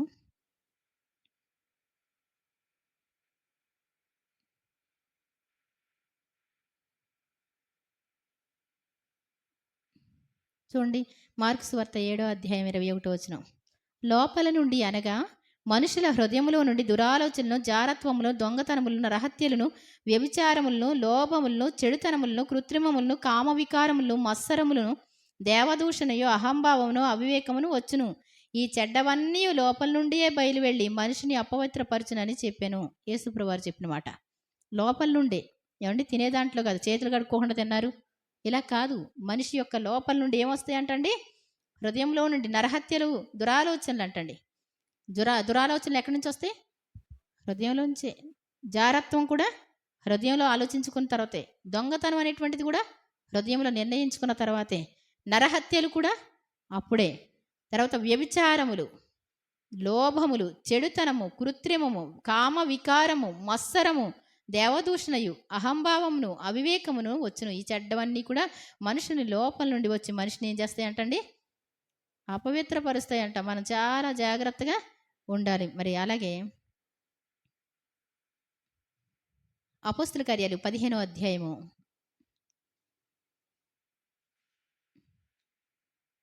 19వ వచనం చదువుతాం ఒకసారి. కాబట్టి అన్యజనుల నుండి దేవుని వైపు తిరుగుతున్న వారిని మనం కష్టపెట్టక విగ్రహ సంబంధమైన అపవిత్రతను, అన్యజనులోంచి దేవుని నమ్ముకున్నటువంటి వాళ్ళు ఏం చేయాలంటండి? విగ్రహ సంబంధమైన అపవిత్రత అనేటువంటిది అంటించుకోకూడదు. జారత్వం అంటే పెళ్ళైన వాళ్ళైనా పెళ్ళవన వాళ్ళైనా ఎవరు తప్పు చేయకూడదు, గుర్తుపెట్టుకోవాలి. ఆ తర్వాత గొంతు పిసికి చంపిన దానిని, గొంతు పిసికి చంపడం అనే రక్తాన్ని తినకూడదు అని చెప్తాడు. గొంతు పిసికి చంపినవి పంది, ఇవన్నీ పందికొక్కులు, అవన్నీ దేవునికి అసహ్యమైనటువంటివి. అర్థమవుతుందండి? గొంతు పిసికేసి కొంతమంది ఏం చేస్తారంట? రక్తం పోకూడదని కోడైనా ఏదైనా ఇలా గొంతుల్ని పిసికి చంపేస్తూ ఉంటారు. అలా చేయకూడదు, రక్తం చిందించాలంట. గుర్తుపెట్టుకోవాలి. ఆ తర్వాత రక్తమును, కొంతమంది ఏంటి ఇదేమనుకుంటున్నారు? బ్లడ్ కూర అంటున్నాడు ఒక అతను. ఏమండి, ఏంటి బ్లడ్? అసలు అదేంటో నల్లగా ఉన్నట్టు బ్లడ్ కూర అంటున్నాడు. బ్లడ్ అన్నాడు. ఏమండి, రక్తాన్ని తినివాడు దేవునికి ఎంతో అసహ్యం అన్నట్టండి. కాబట్టి రక్తం కూడా తినకూడదు. విసర్జించుటకు వారికి పత్రిక రాసి పంపించాలంటండి. కాబట్టి మనం చాలా జాగ్రత్త, అపవిత్రమైనవి ఏవి కూడా అంటించుకోకుండా జాగ్రత్తగా చూడండి. 1 కొరింథీయులకు రాసిన పత్రిక 6వ అధ్యాయం 15వ వచనం చూద్దాం. మీ దేహములు క్రీస్తునకు అవయవములై ఉన్నవని మీరు ఎరుగరా? నేను క్రీస్తు యొక్క అవయవములను తీసుకొని వేశ్య యొక్క అవయవములుగా చేదునా? అది ఎంత మాత్రమును తగదు. వేశ్యతో కలుసుకునివాడు దానితో ఏకదేహమై ఉన్నాడని మీరు ఎరుగరా? వారిద్దరూ ఏక శరీరమై ఉందురు అని మోషే చెప్తున్నాడు కదా. అటువలే ప్రభువుతో కలుసుకునివాడు ఆయనతో ఏక ఆత్మయై ఉన్నాడు. జారత్వమునకు దూరంగా పారిపోడి మనుషుడు చేయు ప్రతి పాపమును దేహమునకు వెలుపల ఉన్నది, కానీ జారత్వమును చేయవాడు తన సొంత శరీరమునకు హానికరముగా పాపము చేయుచున్నాడు. మీ దేహములు దేవుని వల్ల మీకు అనుగ్రహింపబడి మీలో ఉన్న పరిశుద్ధాత్మకు ఆలయమై ఉన్నవని మీరు ఎరుగరా? మీరు మీ సొత్తుకారు విలువ పెట్టి కొనబడి ఉన్నవారు గనుక మీ దేహములతో దేవుణ్ణి ఏం చేయాలి? చాలా జాగ్రత్త. దేహం అంతా కూడా దేవుంది. నోటిని, నాలుకను, మన కళ్ళను, ఏమండి, మన దేహాన్ని, మన హృదయాన్ని యెహోవా యందు భయభక్తులు కలిగిన వాడు తాను భద్రం చేసుకుంటాడు. కాబట్టి దుష్టుడు వానిని ముట్టడు అని ఉంది దేవుని వాక్యం. వచ్చేసి నువ్వు నిద్రపోతా ఉంటే గురుగులు విత్తేసిపోయాడు అనుకోండి, చేదైపోయావు అనుకోండి, ఎవరికి నష్టం? చాలా జాగ్రత్త. పరలోక రాజ్యం వెళ్ళకుండా తప్పిపోతామేమో. భయం కలిగి ఉండాలంట. ఏసేవులాగా తర్వాత ఏడిస్తే కుదరదండి. చాలా జాగ్రత్త. పోకముందు ఏం చేయాలి? మనం కాపాడుకోవాలి. పోయిన తర్వాత ఒక్క నమస్కారంతో, ఒక్క మాటతో, ఒక్క పనితో మన ఆత్మీయ దేవుని సంబంధం తెగిపోతే చాలా కష్టం అవుద్ది. మనం మెలకు కలిగిన జీవితం జీవిద్దాం. ప్రభువా మమ్మల్ని క్షమించండి. ఇంతవరకు నేను చేసిన పొరపాట్లు ఉంటే, తప్పులుంటే క్షమించండి. నేను ఏ పాపం అంటించుకోకూడదు ప్రభువా. ఏది కూడా ఇష్టం వచ్చినట్టు కలలు కానీ రకరకాలు చెప్పి అన్య దేవతల వైపు ఆకర్షింపబడేటువంటి పరిస్థితి ఉంటే కనుక ప్రభువా నన్ను క్షమించండి. అది జరిగినా జరగపోయినా వాక్యంలో ఉన్నది నమ్ముతా. యోబు గారిలాగా ఎంత కష్టమైనా ఏం చేస్తాను? నీకోసం ఎదురు చూస్తాను ప్రభువా అని ప్రార్థన చేసుకుందాం. దేవుడు తన పరిశుద్ధ వాక్యాన్ని దీవించును గాక. చిన్న ప్రార్థన చేద్దాం. పరిశుద్ధుడైన పరమ తండ్రి, మీ ఘనమైన నామానికి వందనాలు యేసయ్యా. నాయనా, నిజంగా ప్రభువా ఇంతవరకు వాక్యాల ద్వారా మాతో మాట్లాడారు. మాలో ఎవరైనా సరే దేవుని కృప పొందకుండా తప్పిపోతారేమో అని మీరు సెలవిచ్చారు. యేసు ప్రభువారైతే ప్రతి విషయంలో జయించారు. ఆయన అడుగుజాడలో మేము నడవాలని మాదిరి ఉంచి వెళ్ళారు. మేము అలా జయ జీవితం పొందుకోవడానికి సహాయించండి. ఈయనే నా ప్రియ కుమారుడు, ఈయన యందు నేను ఆనందిస్తున్నానని మీరు చెప్తారు. ఇదిగో నేను ఆదుకును నా సేవకుడు అంటారు. నిజంగా యేసుప్రభు వారిలా నడవడం, యేసుప్రభు వారిలా గెలవడం, యేసుప్రభు వారిలా సహించుకోవడం, యేసుప్రభు వారిలా ఓర్చుకోవడం, నాయన తగ్గించుకోవడం మాకు నేర్పించండి. మాలో ఉన్న గర్వహృదయాలు తీసివేయండి. దీన మనసులు దయచేయండి. పరలోక రాజ్యానికి వారసులుగా ఉండడానికి ప్రభా మరి మమ్మల్ని సిద్ధం చేయండి ప్రభా. మెలకు కలిగిన జీవితం దయచేయండి. కోల్పోయిన తర్వాత బాధపడే పరిస్థితి కాకుండా కోల్పోకముందే జాగ్రత్త కలిగి మరి జీవించడం మాకు నేర్పించండి ప్రభా. ఏ విషయంలో కూడా ఒక్క పొరపాటు కూడా రాకుండా జీవించి నీ రాజ్యం చేరుకోవాలి ప్రభా. మీ రక్తంతో మమ్మల్ని కడగండి, పవిత్రపరచండి. ఇంతవరకు చేసినటువంటి పాపాలు శాపాలన్నీ తొలగించండి. ఇక ముందుకు ఆయన మరి మెలకు కలిగిన జీవితంతో మా పవిత్రతను కాపాడుకోవడానికి ఇదిగో మిమ్మల్ని ఆయన సాతాను శోధించినట్లు చెరలో వేయబోతున్నాడు. 10 దినములు శ్రమ కలుగునను మరి మరణం వరకు నమ్మకంగా అంటారు. మరణం వరకు నమ్మకంగా ఉండగలిగి నీ రాజ్యం చేరుకొని మీ సన్నిధిలో యుగయుగాలు ఆనందించే భాగ్యం వీళ్ళకి నాకు మాకు దయచేస్తారని నమ్ముచు యేసుప్రభు వారి దివ్యనామమున వేడుకుంటున్నాను తండ్రి. ఆమేన్. అందరికీ వందనాలు.